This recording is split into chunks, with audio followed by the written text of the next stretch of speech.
இப்ப நான் கவிதைக்குரிய வடிவத்துல தான் நான் எழுதிக்கிட்டு இருக்கேன். இப்ப இத பாட்டுக்குரியதா மாற்றணும். இப்ப இசையே இல்லாம ஐயா எழுதிட்டு இருக்காருங்க. இசையே இல்லாம அவர் பாட்டு எழுதுறாரு. அவர் எந்த வடிவத்துல எழுதுறாருங்கிற ஒரு அந்த சூத்திரத்தை சொல்லிக் கொடுத்தா நான் அத பயன்படுத்திக்குவேங்க. அதாவது நீங்க நீங்க கேட்ட கேள்வியை நான் எப்படி புரிஞ்சுக்கிறேன்னா, பாட்டுக்கு மெட்டா, மெட்டுக்கு பாட்டா. அதேதான். அதாவது நீங்க எழுதி கொடுங்க, நாங்க மெட்டு போடுறோம் அப்படின்ட்டு சொல்லுகிற இசையமைப்பாளர்கள் இருக்காங்க. அல்லது நாங்க கொடுக்குற மெட்டுக்கு எழுதுங்க என்று சொல்லுகிற இசையமைப்பாளர்கள் இருக்காங்க. இதுல எது வசதி அல்லது எது சரி என்று நீங்கள் கேட்கலாம். நடவு நடுகிற தாய்களுக்கு மகனாக பிறந்த நமக்கு எல்லாமே வசதிதான், எல்லாமே சரிதான். ஏன்னா நடவு நடுகிற போது நம்முடைய தாய்கள் ஏ தன்னானே தானே நானே எம்ம தனநானே தானே நானா, இந்த சந்தம் தாயா நடவு பாட்டி சந்தம். இந்த சந்தத்தை யாரு கொடுத்தாங்க? இளையராஜா கொடுத்தாங்களா? ஏ.ஆர். ரஹ்மான் அவர்கள் கொடுத்தாங்களா? இல்ல, நடவு நட குனிந்து நம்ம ஆதி தாய் கொடுத்தது இந்த சந்தம். இந்த தன்னானேங்கிறது என்ன? நடவு நட ஒரு தாய் நடவு கையில எடுத்துட்டா, ஏ தன்னானே கொண்டு போய் நடவு கீழே வச்சுட்டாங்க. ஒரு தன்னானையுடைய நீளம் என்பது அந்த தாய், நடவு நடுகிற தாய் தன்னுடைய அந்த நாட்டை கொண்டு போய் அந்த சேற்றில் நடுகிற அந்த நேரத்திற்கான கால அளவு, அந்த உடல் குனிகிற அளவுதான் அந்த சந்தத்தினுடைய அந்த அளவு. ஏ தன்னானே தானே நானா, ஒரு தன்னானே கொண்டு போய் வைப்பது, மறு தன்னானே மேலே வருவது. நீங்கள் ஒரு மின்சார கம்பத்தை நிமிர்த்துவதற்காக கூட குழுவாக ஒரு சந்தத்தை வைத்துக் கொண்டுதான் நீங்கள் அந்த செயலை செய்ய முடியும். உழைப்பு என்பது ஒரு பொருளற்ற ஓசையாகவோ பொருளுள்ள ஓசையாகவோ, அந்த ஓசை இல்லாமல் உங்களால ஒரு பொருள் இன்னைக்கு படகிலே அந்த கட்டுமரம் என்கிற அந்த இப்ப இன்னைக்கு லாஞ்சுங்கிற அந்த விசைப்படகுலாம் வந்துருச்சு. ஆனா அன்னைக்கு கட்டுமரத்தை எடுத்துக்கொண்டு போகிறவர்கள் ஐலேசா ஐலேசா என்பது அந்த துடுப்பை அவர்கள் வலிப்பதற்காக ஒரு ஓசையை இழித்துக் கொண்டு அவர்கள் அந்த அம்பா பாட்டை பாடுகிற அந்த மரபு. எனவே நடவு பாட்டாக இருந்தாலும் அம்பா பாட்டாக இருந்தாலும் மின்சார கம்பத்தை நிமிர்த்துவதற்காக இருந்தாலும் நமக்கு பொருளுள்ள ஓசைகள் பொருளற்ற ஓசைகள் இல்லாமல் ஒரு மனிதனால் ஒரு செயலை செய்யவே முடியாது. அதுல இருந்துதான் பாட்டே வருது. அவர் நடவுக்கு அதை சொன்னாரு இல்லையா, டக்கு நீங்க மைண்டுக்கு வந்தது ஒரு விஷயம். ஒரு பாட்டு அப்பா எழுதுறாங்க இசை, பூஞ்சிட்டு கண்ணங்கள் பொன்மணி தீபத்தில் பால் பொங்கல் பொங்குது கண்ணீரிலே. இந்த பாட்டுக்கு அதேதான் நிகழ்வு நடந்தது. என்னன்னா, இப்ப அவ்வளவு பெருசுல பூஞ்சிட்டு கண்ணங்கள், அதுக்கு விளக்கம் ஏன் தெரியுமா? அவங்க வாழறது ஒரு சின்ன குடிசையில ஒரு தொட்டில் ஆட்ட போறா. அவ தான் சொல்ற அளவுக்கு தொட்டில் அவ்வளவு தூரம் போகாது. அதனால பூஞ்சிட்டு கண்ணங்கள் இந்த மீட்டர்ல பாட்டு வருதுன்னு சொன்னாங்க. ஒரே கைதட்டல் மேடையில இருந்துச்சு. அந்த தாய் சேலையில் ஆடுகிற அந்த தொட்டில் அந்த குழந்தையினுடைய அந்த உள்ள வச்சுக்கிட்டு அந்த தாயினுடைய கை எந்த நீளத்திற்கு போகுமோ அந்த நீளத்திற்கு ஒரு சந்தத்தை அமைத்து அதற்கு ஒரு தாலாட்டு பாடலை எழுதிய அந்த அழகு, அது எல்லாமே அந்த உழைப்பின் குனிந்து நிமிர்கிற அல்லது கை அசைகிற அந்த நீளத்திற்கு சந்தம். அந்த தளத்துல நான் எழுதின ஒரு பாட்டுக்கு சந்தமே இல்லாம எழுதின அப்படின்னு நீங்க சொல்றீங்க. இல்ல இல்ல, ஒவ்வொரு உயிருக்குள்ளும் சந்தம் இருக்கிறது. அது இசை சந்தமாக இருக்கலாம், நடன சந்தமாகவும் இருக்கலாம். காலகாலத்துக்கு நூற்றாண்டுகளை தாண்டி உழைத்த உடல்களுடைய தொடர்ச்சி தான் நாம். அந்த தளத்துல நான் எழுதும்போது எனக்குள்ளாகவே சந்தம் தான் நான் எழுதுவேனே தவிர சந்தம் இல்லாமல் நான் எழுத முடியாது ஒரு பாடலை. அப்ப எனக்குள்ளாக ஒரு இசையமைப்பாளன் இருக்கிறான். நான் அந்த இசையமைப்பாளனை உள்ளே வைத்துக் கொண்டு பாடலாசிரியனாக என்னை மிகைப்படுத்தி காட்டிக் கொள்ளுகிறேன். இளையராஜா அவர்கள் அவருக்குள்ள ஒரு பாடலாசிரியர் இருக்கிறார். இங்கே ஒரு உண்மையை சொல்ல விரும்புகிறேன்.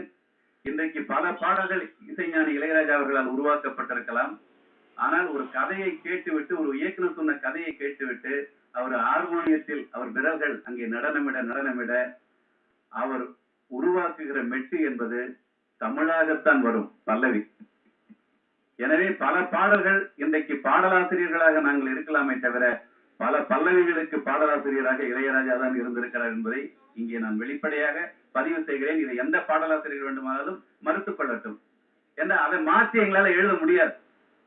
என்னையும் கூப்பிட்டு தனுன்ற படத்துல அவருக்கு தான் எழுதினேன். கண்ணனுக்கு என்ன வேண்டும்னு ஒரு பாட்டு.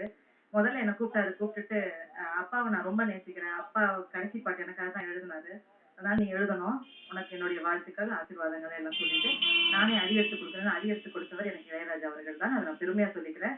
என்ன அடியெடுத்து கொடுத்தாருன்னா, தந்தனா தானா அப்படின்னாரு. நான் அப்படின்றதுக்குள்ள அவர் சொன்ன கண்ணனுக்கு என்ன வேண்டும் அப்படின்னாரு. அதுக்கப்புறம் கட கட கடன்னு எழுத கதாபாத்திரமாக மாறி விடுகிற அந்த தன்மை இசையமைப்பாளரிடம், நிறைய இசையமைப்பாளர் அந்த நாடகத்தன்மையும் அந்த இயக்குநர்கள் சொல்லுகிற அந்த கதாபாத்திரங்களையும் உள்வாங்கினாலும் அந்த உயிருள்ள அந்த பாடல்களை அவர்கள் தர முடியும். ரைட். ஆனா அப்படி இப்ப இருக்கும்பொழுது எனக்கு வந்து முதல்ல நான் இசைஞானி இளையராஜாட்ட உட்கார்ந்து எழுதின பாடல் என்பது ராமன் அப்துல்லா திரைப்படத்தில் தான். அதுல எனக்கு அவர் கொடுத்த மெட்டு, என்ன பாட்டு? அவர் பாடி கொடுத்தாரு. அந்த பாடலையே நான் படி எடுத்துக்கிட்டேன். ஏன்னா அவரு தமிழா தான் பாடி கொடுத்தாரு. முத்தமிழே முத்தமிழே முத்தச் சொந்தம் ஒன்று கேட்பதென்ன. நான் ஒரு 10 பல்லவி ஐயா கிட்ட முதல்ல, ஏன்னா சிறைச்சாலை திரைப்பட பாடல்கள் வந்து தயாரிப்பாளர் தானண்ணா அவர்கள் எனக்கு வந்து முதல்ல மலையாளத்தில் எடுக்கப்பட்ட மெட்டுகளை எனக்கு கொடுத்து அந்த காட்சிகளுக்கு நான் அதில் எழுதினேன். அதனாலதான் இமைகளும் உதடுகள் ஆகுமோ என்று பிரியதர்ஷனுடைய கவிதைக்கு நான் கவிதை செய்தேன். அதுதான் அதுல.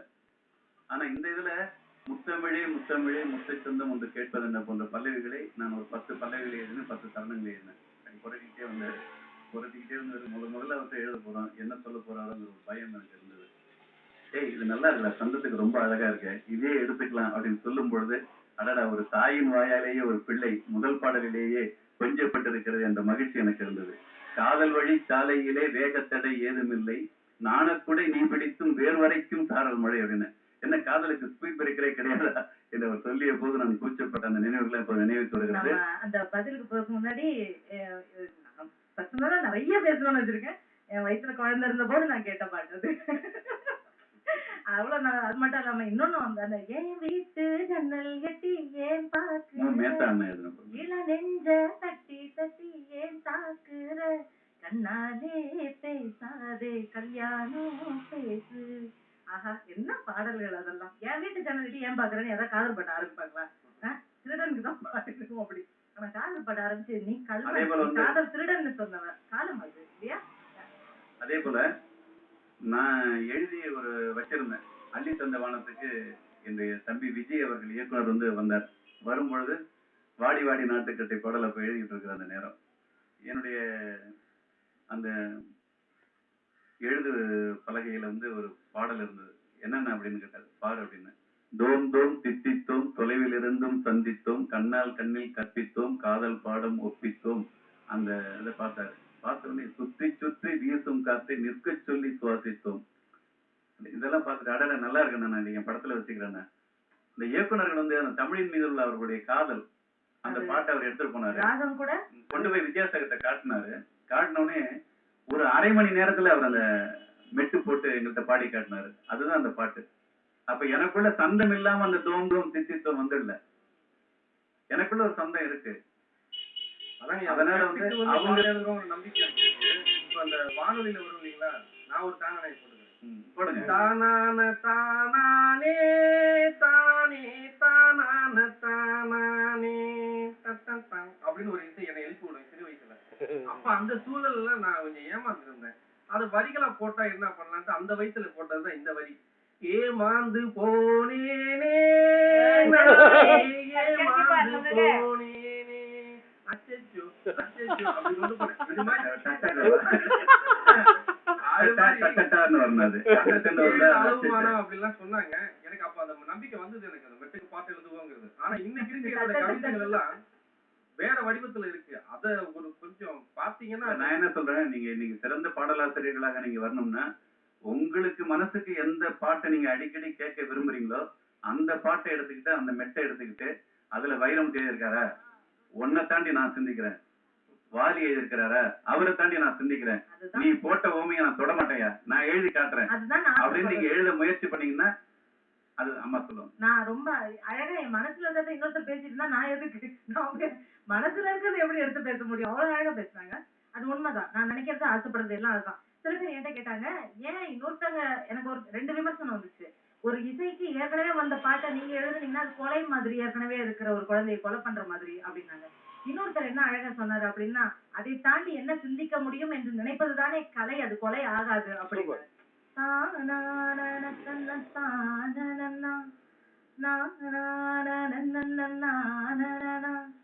ஓ நான் உலகம் நீதி பெறும் திருநாள் நிகழும். சரி மெட்டு மட்டும்தான் எடுத்துக்கணும், மெட்டு மட்டும்தான் எடுத்துக்கணும். தானே போட்டேன், எனக்கு பாட்டு வரல அது. ஏன்னா அந்த வார்த்தைகள் அப்படி ஒட்டிட்டு இருக்குது இந்த இசையோட. அந்த வைரமுத்துவனுடைய முதல் பாட்டு அதுக்கு நிகரா ஒரு வரிய போடுறது இது பெரிய சத்திய சோதனை. பயப்பட நீங்க இல்லம்மா, நான் அது அந்த வானம் எனக்கு ஒரு போதிமதங்கிற கருத்துல நான் எப்படின்னா, மண்ணை தோண்ட தோண்ட புதையல், விண்ணை தாண்ட தாண்ட புதையல், பெண்ணை தீண்ட தீண்ட தீண்ட தீண்ட புதையல் புதையல் புதையல் புதையல் புதையல் தேடி போனேன், புதைந்து போனேன் நானே, மீண்டும் மீண்டும் தேடி நான் மீண்டு வருவேன்னு எழுதியிருந்தேன். அந்த ஒரு வழிதான் இதே இசைப்பாடலா இருக்கு. ஏதாவது ஒரு இசைப்பாடத்தை கூட அழகா இசைப்பாங்க. நீ சொன்னது எனக்கு ரொம்ப பிடிச்சிருக்கு. இப்போ அந்த சத்திய உனக்குள்ள ஒரு இசைப்பாடல், உனக்குள்ள ஒரு சிறந்த இசைப்பாடல் ஆசிரியர் இருக்கிறான். நீ அதை வந்து எழுந்துடாத. நீ சும்மா வந்து எங்கிட்ட கேள்வி கேட்கறதே இப்படி கேட்டியா? உனக்குள்ள இருக்கு. இப்ப நீ அந்த தீண்ட தீண்ட தீண்ட சொன்ன அந்த சொந்தம் ரொம்ப அழகா இன்னைக்கு நவீன இசைக்கருவிகளோடய அதை வந்து அழகு செய்ய முடியும். அதுல இருந்து மைண்ட் அங்க போயிருச்சு. வானம் எனக்கு ஒரு கரெக்டா அந்த வானத்துக்கு போயிட்டு வானம் எனக்கு ஒரு போதி. அதுதான் அந்த இதை மட்டும் எடுத்துக்கிட்டு. ஆனா அதே கருத்துதான். வேற என்ன பாடுபொருள் வச்சுக்க, அவர் சொன்ன கற்பனைகள் அதுக்குள்ள வரக்கூடாது. 21ஆம் தேதி நானும் எனக்கு தெரிஞ்சுட்டோம்னா மேகம் 21ஆம் தேதி தானே சொல்லிருக்குது. அது போகும் பாதையில் நாளைக்கு சம்பளம் கிடைக்காது. அதெல்லாம் என்ன வேகாது அப்பா. அதனால நல்லா மாத்தி கால மாற்றம் அவங்க